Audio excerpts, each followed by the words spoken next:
White fox on the hunt. Try to keep up. Hello, Rivals fans, and welcome back to the Rivals Report, the show that gets you up to speed on Rivals esports news in a nice, bite-sized package. My name is Diatonic, and this is the Rivals Report number 41 for the week of March 23rd, 2026, powered by Gamer Advantage. On this week's report, it's opening week for the 2026 season of Marvel Rivals Ignite. To celebrate the start of preseason, we're going region to region to interview the voices behind the broadcast. Don't miss our first Rivals Roundtable Caster Edition.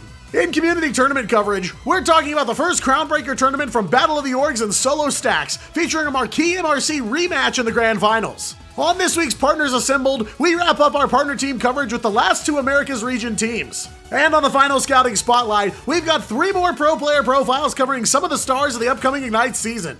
Well, it feels like it's been an incredibly long offseason, but Marvel Rivals Ignite is finally upon us once again. The Americas and EMEA regions kick things off at the end of this week, with PAC getting underway next weekend. To help celebrate the start of the new competitive season, we're going from region to chat with the voices behind the battle. Welcome to the Rivals Roundtable Caster Edition.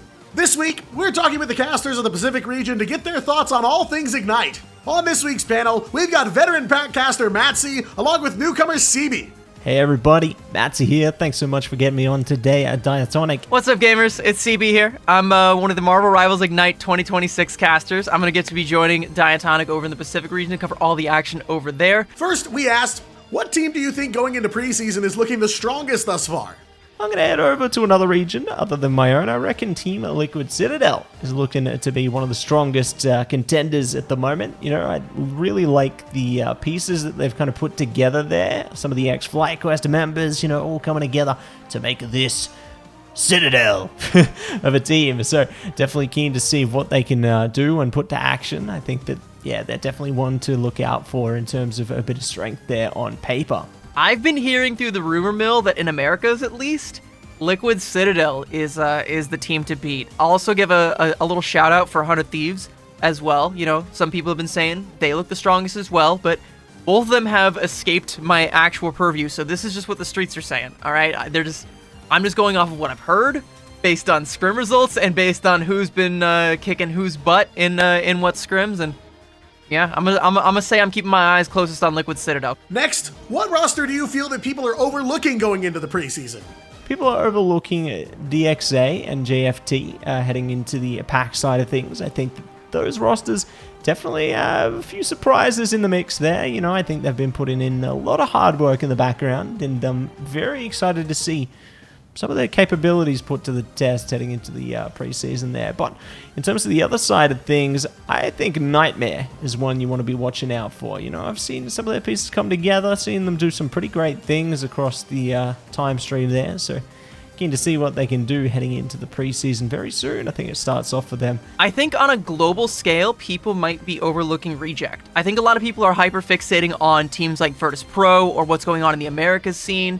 And maybe it's a given that Reject are going to come out of Asia looking the strongest, but I think that when we look at an international scale and we actually start getting closer to those international lands, people are going to have to take a closer look at what teams like Reject are capable of, because they have some crazy veteran talent, some young, hungry up-and-comers, and they're capable of making some pretty big moves and upsetting a lot of people if they don't come correct. So I think that's something that you're going to want to pay close attention to, especially as the season goes on. A lot of folks in the scene are giving bonus points to teams that have little to no changes in their core rosters. Do you feel that chemistry gives them an advantage all year long? Or do you think that the new rosters will have enough time to build camaraderie and catch up to the old guard? So let's say heading into the PAC side of things, you think of a team that stuck together for quite a significant amount of time and have built experience not just virtually, but also in person in that LAN environment. You think of Gen G, right? And you compare them to some of the newly formed rosters that are heading into the preseason.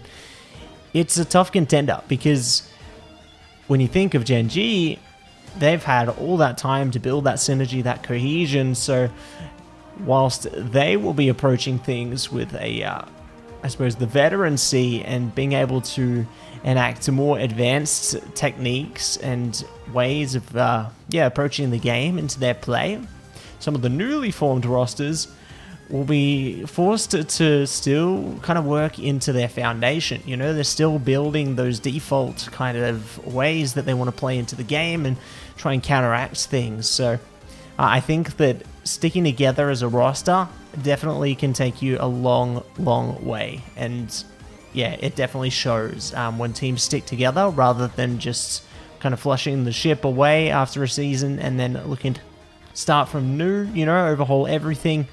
I think sticking together with as many players as you can definitely helps. I think to answer that question, you have to look at Virtus Pro and what they were able to achieve last year.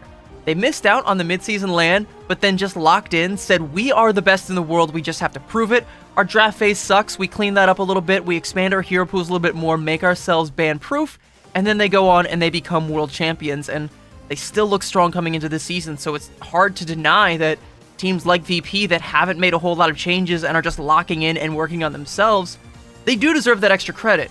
With that said, though, there are teams like Liquid Citadel that were put together specifically to be world beaters, specifically to dethrone Virtus Pro, and they have the talent to do it, but it's going to be a matter of, are they going to be able to build up that camaraderie, or do they even need to? Can they just get through with just raw brute force, or will the power of friendship still survive?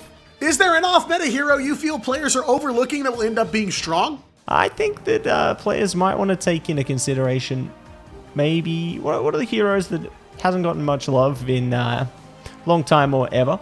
I feel like something like the Squirrel Girl might actually be one of the heroes to think about, right? Because you can utilize the traps to kind of lock players in place there and set up some KOs off that. So I feel like the Squirrel Girl might actually be something to consider. But, if you're feeling a little bit bouncy, you can also think about the Mr. Fantastic there. I feel like their beefiness might actually net some strength, especially playing into the neutral there. So I don't know that I would ever call him off meta because I don't think he's ever not been meta, but right now I'm kind of in a mode where I'm hyperfixating on Star-Lord.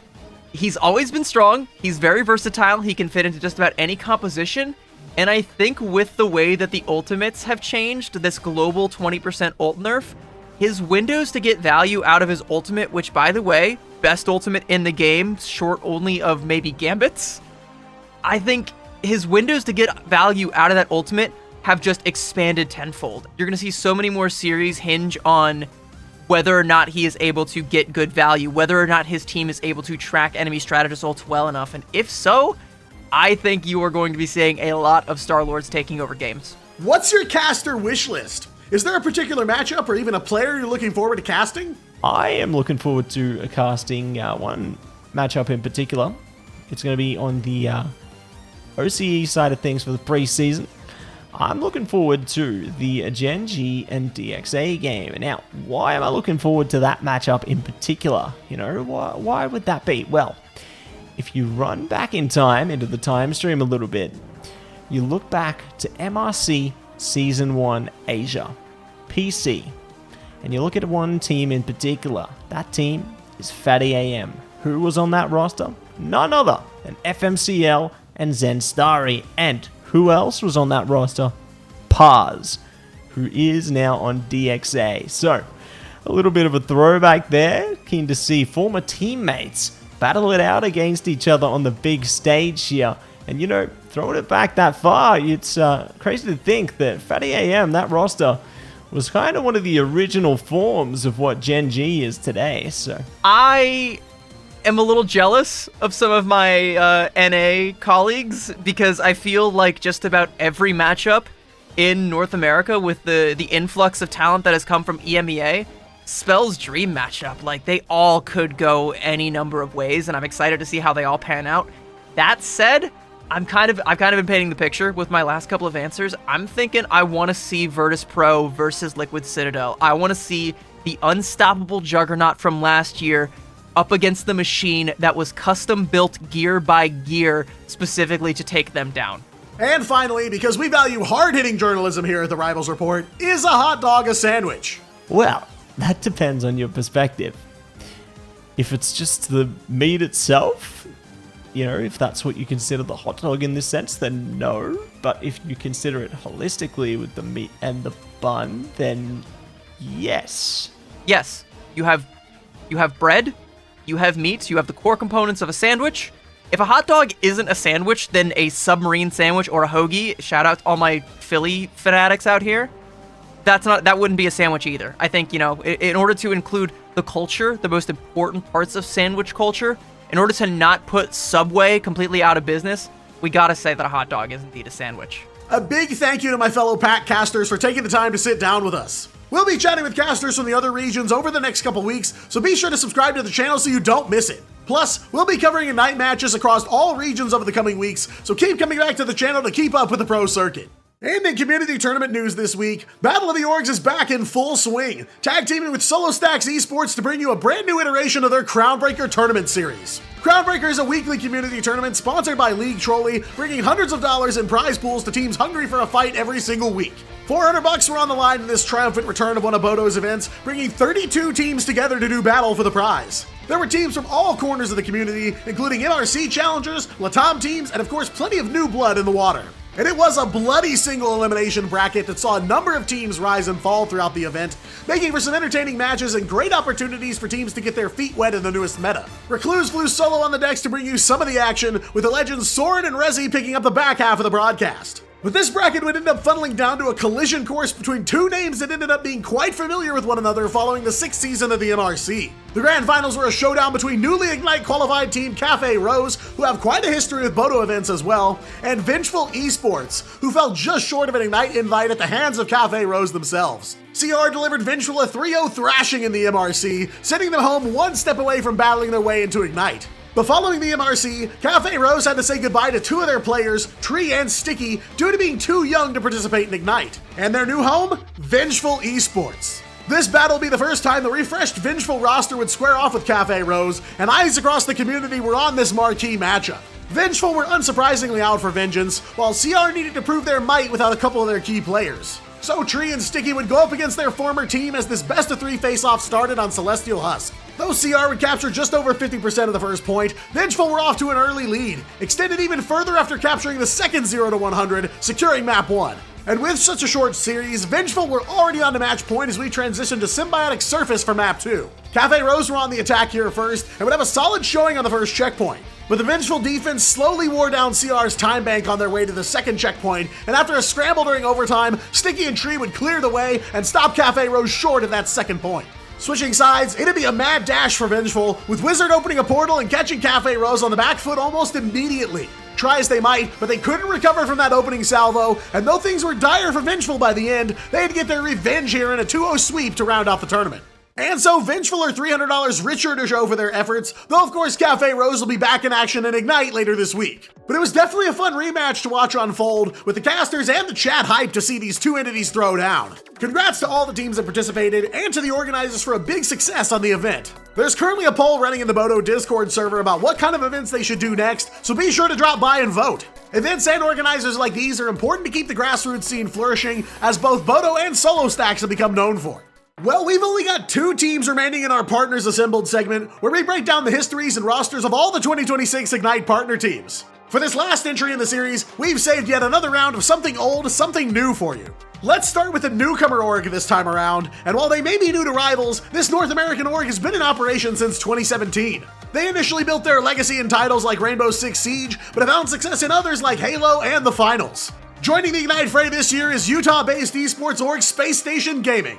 As previously mentioned, Space Station, or SSG, was originally founded in 2017 by content creator Shonduras. They'd make their first foray into esports in 2018 by signing Siege and Rocket League rosters, but Siege would quickly become the org's bread and butter. SSG would grab a world championship with the Montreal 6 Invitational in 2020, further cementing their place on the map as a major org. They'd further branch out into other titles like Apex, Halo, Valorant, and have made some more recent moves into games like Overwatch and the Finals. Ignite 2026 marks the org's first foray into Marvel Rivals, but they're signing a roster of veteran players. They've signed a majority of the core of the former Intergalactic roster, who were once also known as the Shroud X roster. Every single one of their players have Ignite experience, with most having played in both Stage 1 and Stage 2 back in 2025, and some others having some LAN experience as well. Blur, Doomed, Fidel, and Necryze, all formerly of Intergalactic, have signed with SSG, alongside a few key players from other teams. Month, originally of Envy, joins the crew and brings 2 LAN events worth of experience to the team, along with Nectar, who competed as part of the Sentinels roster up through Stage 2 last year.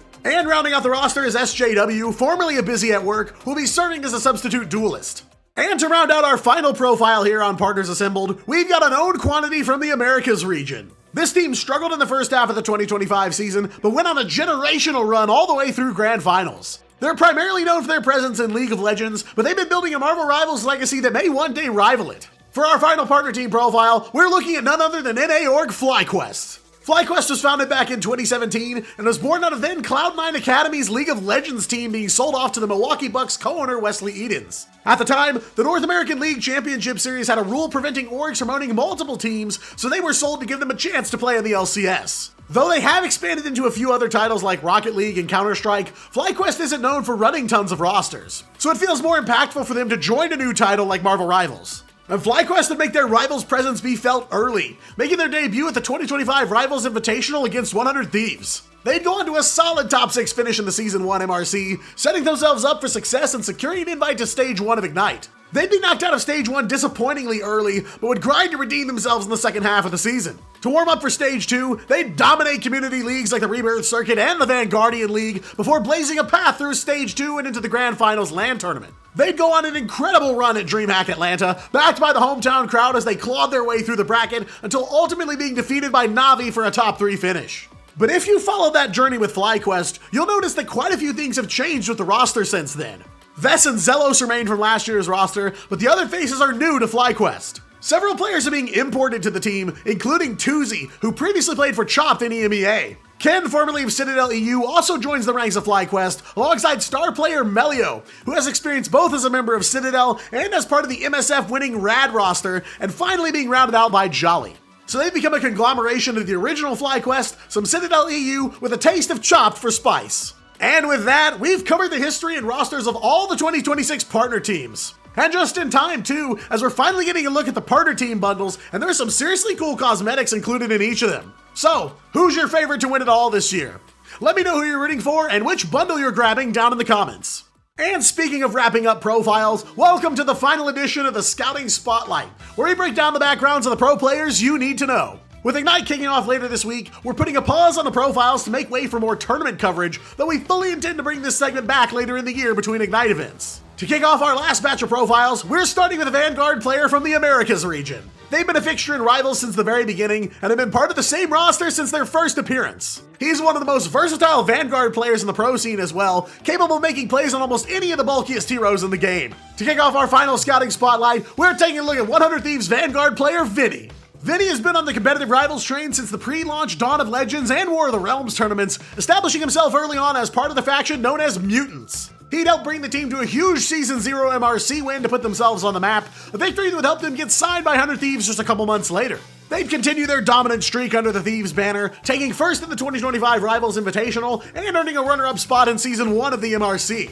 Those performances would get them a spot in Stage 1 of Ignite, where they'd come face-to-face with their rivals at Sentinels, defeated in a nail-biter 3-4 series. That was enough to secure their invite to the mid-season finals, where they'd yet again go on a tear, making it all the way to the top 3 before being cut down by Rad EU. After Vinny made a quick stop in the Boger Bash, he was locked in and ready for Ignite Stage 2, where the Thieves would finally earn the crown and take the region for themselves. It would be a bit of a battle for them during the Grand Finals LAN, teetering on the edge in a number of matches, but they'd ultimately be taken down by Na'Vi and end up in the top 4. But even before being announced to rejoin the 100 Thieves roster, Vinny had been tearing it up in some community tournaments, making a second Boger Bash appearance and winning the Mega Monthly in a guest appearance alongside Racecar. Vinny's an incredibly reliable frontliner, finding success on a wide array of heroes like Groot, Venom, Cap, and more. He's a more reserved player than some of his Vanguard counterparts, opting to hold out for the right play rather than the flashy one. And his synergy with fellow Vanguard TTK makes them both incredibly deadly, able to engage together and split up the responsibilities in a team fight. He's the backbone of the 100 Thieves frontline, a Vanguard whose stable presence gives his team the foundation to dominate every fight.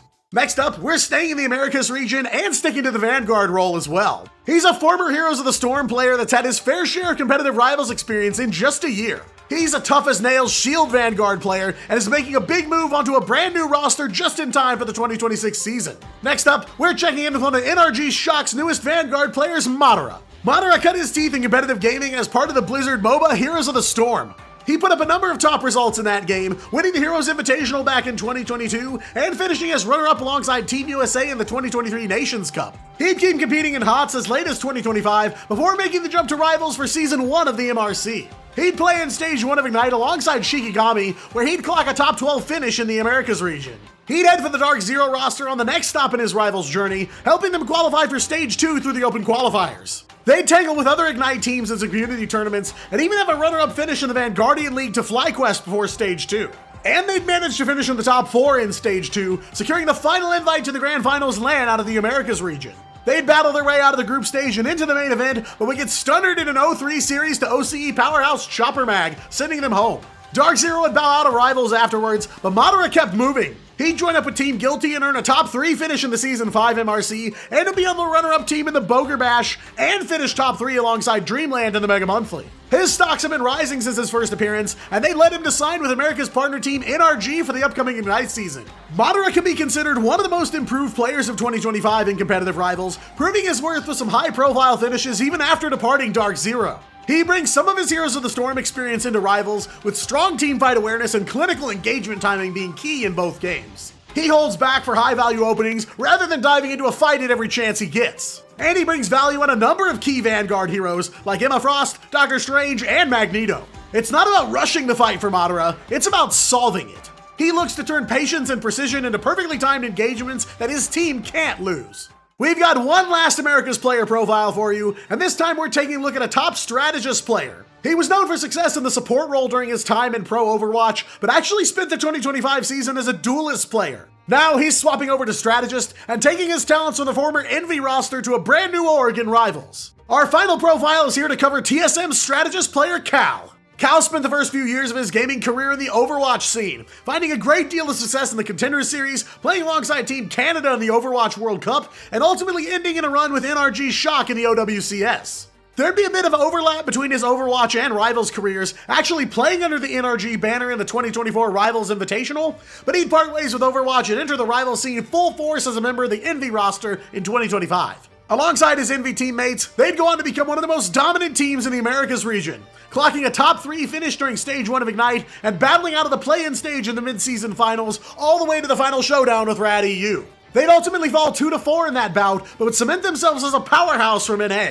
They'd improve upon their Stage 1 finish with a runner-up to 100 Thieves in Stage 2, setting themselves up for a run at Grand Finals in Atlanta. But they'd run into setback after setback there, and would be sent home straight out of the group stage in the top 10. It was a big blow to the org, who decided to pause their Rivals operations afterwards, but Cal carried on. He'd play alongside Flark during the Mega Monthly, and would officially be making his return to competition as a member of TSM for the 2026 season. Cal's solid aim and tracking skills helped bring him success during his time as a duelist with Envy, but he's stepping into the strategist role with TSM, the same role he played during his time in Overwatch. He played a wide array of duelists like Punisher, Wolf, Hela, and Phoenix, but expect to see him opt for main healers strategist heroes like Invis going forward. He definitely grasps the mechanics of the game and is developing nicely when it comes to Rivals-specific decision-making. Cal's a strategist with a markedly mechanical edge that gives his team more than just basic survival, it gives them a chance to swing every fight in their favor.